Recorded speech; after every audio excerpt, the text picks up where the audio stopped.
Hate feels like distance. When something wounds us, betrays us, or threatens us, our first instinct is to push it away.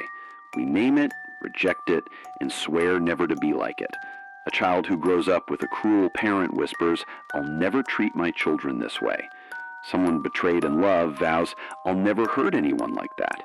We believe hate protects us, that it builds a wall between who we are and what we despise. But hate doesn't create distance, it creates tethering. The more we fix our eyes on what we hate, the more it begins to live inside us. At first it shows up quietly.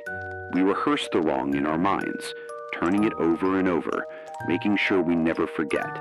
We sharpen our judgments, replaying conversations in which we finally say the thing we wish we'd said. We harden ourselves, convincing others and ourselves that we're stronger now. But in truth, we're still orbiting the very thing we vowed to escape. Over time, hate reshapes us. The parent who hated being controlled becomes controlling. The partner who hated lies learns to hide parts of themselves.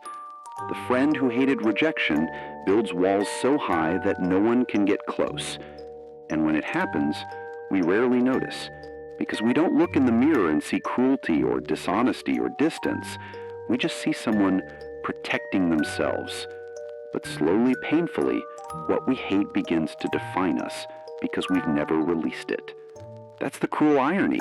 Hate promises protection, but delivers imitation. The truth is, hatred cannot transform. It can only replicate. You don't free yourself by hating something. You stay bound to it. You carry it forward, disguised, until one day you realize you've become what you swore you'd never be. So what's the alternative? It isn't pretending the wound didn't matter. It isn't excusing what was wrong.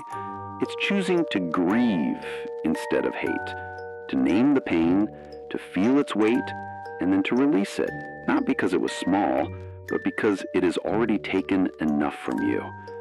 Forgiveness is not agreement. It's not saying it was fine.